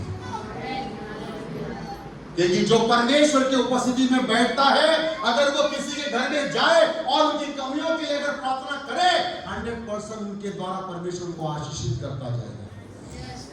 हालेलुया। इसीलिए धर्मियों की प्रार्थनाओं से सब कुछ बदलता है। बोलो, धर्मियों की प्रार्थना से बहुत कुछ बदलता है। हालेलुया। बोलो, मैं इस समय की एलिया हूं, मैं इस समय का एलिया हूं। हालेलुया। अगर आपको अपने जीवन के अंदर में वो बातें देखना है, आप अपनी प्रार्थनाओं को उठाना जरूरी है। मुझे प्रार्थना करना नहीं आता प्रभु, मगर मुझे देखो, सुनो, मैं आपको बता रहा हूं, बार बार एक बात बता रहा हूं कि प्रार्थना शब्द नहीं है, प्रार्थना शब्द नहीं है। प्रार्थना एक दूसरे के विचार है, एक संगति है, अपनी बात रखने का और उसकी बात सुनने के, दोनों के बीच में होने वाली, बोलो, एक वार्ता है। बोलो, प्रार्थना दोनों के बीच में, दो लोगों के बीच में होने वाली एक वार्ता है कि वो भी सुने और मैं भी सुनूं, तू भी बोले और मैं भी बोलूं, तू भी प्रस्ताव रखे मैं भी रखूं। प्रभु, मैं प्रार्थना देता हूं, तू मुझे आशीष दे, मैं तुझे दान देता हूं, तू मुझे 100 गुना वापस कर। लेन देन है। प्रार्थना क्या है? बोलो, प्रार्थना लेन देन है, एक प्रस्ताव है। हालेलुया। प्रार्थना का ये बोलने से नहीं होता है, प्रार्थना एक प्रस्ताव पास करती है। जिसके साथ आप बैठते हो वो खुदा है। समझ में आ गया? आप प्रार्थना में अपने आप को कभी अकेला महसूस मत करो। जब आप प्रार्थना करते हो, बाइबल कहती है जब तुम प्रार्थना करे तो क्या करना? जब तू प्रार्थना करे, अपनी कोठरी में जा, द्वार बंद कर, और जो गुप्त में तुझे अपने पिता से मांगना है, आप उसे मांग, परमेश्वर तेरी सुनेगा। हाँ, हालेलुया। बोलो, प्रभु मेरे पास अच्छी कोठरी हो जाए। मैं तो मांग रहा हूं, अभी मैं मांग रहा हूं, प्रभु यीशु मसीह के नाम से मुझे प्रार्थना करने की अच्छी कोठरी तैयार होने में मेरी मदद कर, कि मैं निरंतर आपकी प्रार्थना में बना रहूं। यीशु मसीह के नाम से मुझे वो प्रार्थना की कोठरी बनाने के लिए मुझे मेरे पास धन हो जाए। ओ यीशु मसीह के नाम से, ताकि आपके साथ मैं अकेला आपके संगति में आने के लिए, आपके साथ बात करने के लिए, आपके स्वरूप में, आपके उपस्थिति में बैठने के लिए, प्रभु मुझे ऐसी कोठरी में मुझे परमेश्वर मुझे देने में मदद कर। यीशु मसीह के नाम में मैंने मांग लिया। हालेलुया। क्योंकि ये जरूरी है, आपके पास एक कोठरी होना है। मैं बोलो, मेरे पास एक कोठरी होना जरूरी है। काय के लिए? बोलो, प्रार्थना करने के लिए। Hallelujah, praise the Lord. और ताकत कहां से आती है? उस कोठरी के अंदर में जाने से। और बाइबल कहती है यीशु मसीह कई बार कहा जाता था अकेले प्रार्थना करने के लिए जाता था, काय के लिए? वहां से वो चीज लेकर आता। क्यों? उस समय खुदा यीशु मसीह जो था वो परमेश्वर था, तभी वो प्रार्थना करता था।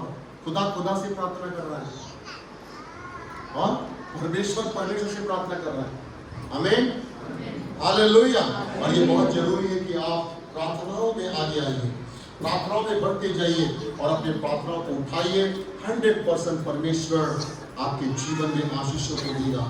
बाइबल कहती है शेत का जन्म जब हुआ, पृथ्वी पर प्रार्थना की शुरुआत हो गई। आमीन। और शेत जो था वो धर्मी व्यक्ति था, और धर्मियों के घर में क्या होनी चाहिए? प्रार्थना होनी चाहिए। धर्मियों के घर में क्या होनी चाहिए? सब लोग बोलो, धर्मियों के घर में क्या होनी चाहिए? जो धर्मी है, बाइबल कहती जब शेत पैदा हुआ, हाँ, जब शेत पैदा हुआ तो क्या हो गया? प्रार्थना की शुरुआत हो गई है पृथ्वी पर, और लोग प्रार्थना यहोवा से प्रार्थना करना शुरू कर दिया। तो मैं आपको बोलना चाहता हूं, शेत कौन था? ये पहला पृथ्वी का धर्मी व्यक्ति था। आमीन। और बाइबल इसका एनोश भी है। आमीन। बोलो, धर्मियों के घर में प्रार्थना होनी चाहिए। आपके घर में प्रार्थना होती है? कितने लोगों के घर में प्रार्थनाएं होती है? कंटिन्यू, ऐसा नहीं महीने में एक बार, हाँ, 2 महीने में एक बार, 15 दिन में एक बार, 8 दिन में एक बार, एवरीडे। अगर मैं आपको 9 बजे की प्रार्थना बंद करूं, 12 बजे की प्रार्थना बंद करो और रात की प्रार्थना बंद करो, क्या आप प्रार्थना करना चालू करोगे? रखोगे? निरंतर रखोगे? क्या हम लोग आपको उत्साहित करें इसलिए क्यों? देखो कोई प्रार्थना करे, कुछ अपनी प्रार्थना करे। Hallelujah, praise the Lord. धर्मियों के घर भी बोलो प्रार्थना होती है। धर्मियों के बच्चे प्रार्थना करते हैं। यीशु ने कहा मेरा घर क्या कहलाया जाएगा? मेरा घर। वो कौन सा गाना है वो? हाँ, मेरा घर, प्रार्थना का घर। मेरा घर कौन सा घर कहलाया जाएगा? हाँ, मेरा घर प्रार्थना का घर कहलाया जाएगा। हालेलुया। क्या होगा अगर आप प्रार्थना करना छोड़ देंगे तो क्या होगा? अगर आप गिड़गिड़ाना बंद कर देंगे तो क्या होगा?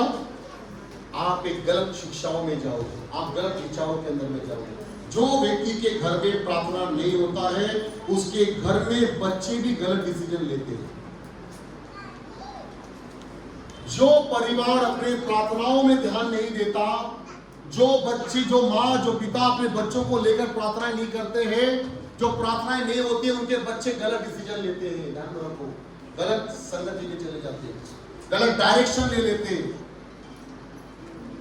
सच में तो मगर जिसके घर में प्रार्थना होती है, उसके बच्चे भी धर्मी ठहराए जाते हैं, उसके बच्चे भी प्रभु के भय में रहते हैं। आमीन। वो इसीलिए जरूरी है कि अगर आप अपने परिवार को धर्मियों का घर और धर्मियों का परिवार घोषित करना है, तो सबसे पहले ध्यान में रखना, आप अपने परिवार के साथ प्रार्थना करना शुरू करें। आपके घर के अंदर में विकास होगा, आशीषें होगी। आमीन, हालेलुया। बाइबल कहती अन्यायी जो न्यायी है, उसने बार बार विधवा की प्रार्थना को सुना। वो प्रार्थना बार बार वो विधवा क्या कर रही थी? विनती कर रही थी कि मेरा न्याय चुका, मगर वो बार बार उसको ठुकराता था। मगर वो बार बार उसके पास जाता था, बार बार उसके पास बार बार वो जाती थी। और वचन में लिखा है कि उसने क्या किया? उसका एक दिन उसका न्याय चुकाया। आमीन, हालेलुया। परमेश्वर, आप जब बार बार किसी बात के लिए प्रार्थना करोगे और विश्वास करोगे, प्रतिज्ञा करोगे, परमेश्वर आपका न्याय चुकाएगा, क्योंकि वो धर्मी है। हालेलुया। बाइबल कहती परमेश्वर बोलता है कि जब वो कठोर न्याय उस विधवा का न्याय चुका सकता है, तो मैं तो नम्र हूँ, मैं दीन हूँ, मैं तुम्हारा 100% न्याय चुकाऊंगा। बोलो, आपकी प्रार्थना चाहे कुछ भी हो जाए, मगर ये बात ध्यान रखना, आपकी प्रार्थनाओं का न्याय केवल परमेश्वर चुका सकता है। आमीन, हालेलुया। बोलो, मेरी प्रार्थना का न्याय मेरा परमेश्वर करेगा। मगर कब तक प्रार्थना करना है?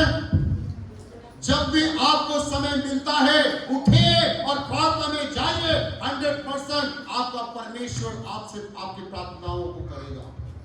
एक लास्ट वचन पढ़ के हम लोग बंद करेंगे। इब्रानी की पुस्तक उसका 5 अध्याय उसका 6 और 7 वचन पढ़ेंगे। लास्ट वचन पढ़ के हम लोग बंद करेंगे। इब्रानी की पुस्तक 5 अध्याय 6 और 7 वचन। 2 मिनट दूंगा आपको, उसके बाद बंद करेंगे हम लोग। Yes, thank you Jesus my Lord.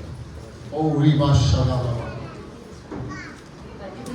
जी। इब्रानी की पुस्तक उसका 6 अध्याय उसका 5 अध्याय 6 और 7 वचन। हाँ, इसी प्रकार और दूसरी जगह भी कहता है, तू मलकीसिदक की रीति पर सदा के लिए याजक, तू मलकीसिदक की रीति पर सदा के लिए एक महायाजक है। यीशु ने अपनी देह में रहने के दिनों में, यीशु ने अपनी देह में रहने के दिनों में ऊंचे शब्द से पुकारा, उसने ऊंचे शब्द से प्रार्थना किया और आंसू बहा और देखो बाइबल कैसी कहती है कि यीशु मसीह क्या कर रहा है? आंसू बहा कर प्रार्थना कर रहा है। और हमारी आंखों में आंसू नहीं है। क्या यीशु क्या कर रहा है? यीशु पृथ्वी पर रहते समय कैसी प्रार्थना कर रहा है? मेरे प्रिय, गिड़गिड़ाने की प्रार्थना आंसू से भरी होती है। और बाइबल की जो महायाजक की रीति पर, मलकीसिदक की रीति पर वो महायाजक है, मगर जब वो प्रार्थना करता है कैसे? आंसू बहा कर प्रार्थना करता है। और हमारे आंसू सूखे हुए, हमारी आंखों में प्रार्थना में आंसू ही नहीं आते। हमारी आंखों में आंसू नहीं, हमारी प्रार्थनाओं में आंसू नहीं। क्यों? क्योंकि प्रार्थना क्या है? खाली बड़बड़ करना। बोलो प्रार्थना, बोलो प्रार्थना क्या है? बकबक करना। ये बाइबल ही बोलती है। बोलो प्रार्थना करना मतलब, सब बोलो प्रार्थना करने का मतलब है बक बक बक बक बक बक बक बक बक बक करना। क्या करना? आत्मा से बातें करना। क्या लिखा वहां पे? ऊंचे शब्द से वो ऊंचे शब्द से प्रार्थना करने लगा और आंसू बहा बहा कर उससे जो उसको मृत्यु से बचा सकता था, उसको जो मृत्यु से बचा सकते हैं प्रार्थना और विनती की और भक्ति के कारण उसकी सुनी गई। और क्या लिखा वहां पे? और भक्ति के कारण उसकी क्या हो गई? सुनी गई। देखो सुनो, इस समय जब यीशु मसीह बड़े दुख में था, सारे चेले अपने एक तरफ, संसार एक तरफ, सेना एक तरफ, और ये बेचारा अकेला अपने आप को अकेला महसूस कर रहा था। और उस समय उसके साथ कोई नहीं था। चेले यहाँ पर खड़े थे, यहाँ पर ही बैठे हुए थे, मगर सबके सब सो रहे थे। यीशु उनके पास गया, कहा हे प्रियो मेरे सुनो, मेरे लिए थोड़ी प्रार्थना करो। वो लोग प्रार्थना करने के लिए तैयार नहीं। मगर बाइबल कहती यीशु एक जगह पर जाकर अकेले प्रार्थना कर रहा था। मेरे प्रिय ध्यान रखो, तुम्हारे साथ कोई प्रार्थना करने वाला हो या न हो, आपको अपनी प्रार्थना को उठाकर चलना है। आमीन, हालेलुया। और जब आप प्रार्थना में आगे बढ़ोगे 100% परमेश्वर आपकी प्रार्थना को उठाकर लेकर चलेगा। आमीन, हालेलुया। और आंसुओं के साथ प्रार्थना करें, वेदनाओं के साथ प्रार्थना करें, 100% गिड़गिड़ा करके साथ जब प्रार्थना करोगे, परमेश्वर आपका उत्तर बन जाएगा। आमीन, हालेलुया। आज मैंने जो आपको प्रार्थना करने के तरीके बताए, गिड़गिड़ाओ खुदा के सामने, नम्र होकर। प्रार्थना शब्द नहीं है, मैं आपको बार बार बोल रहा हूं, प्रार्थना शब्द नहीं है। प्रार्थना दो लोगों के बीच में होने वाली संगति है। हम सब खड़े हो जाए। Oh thank you Jesus.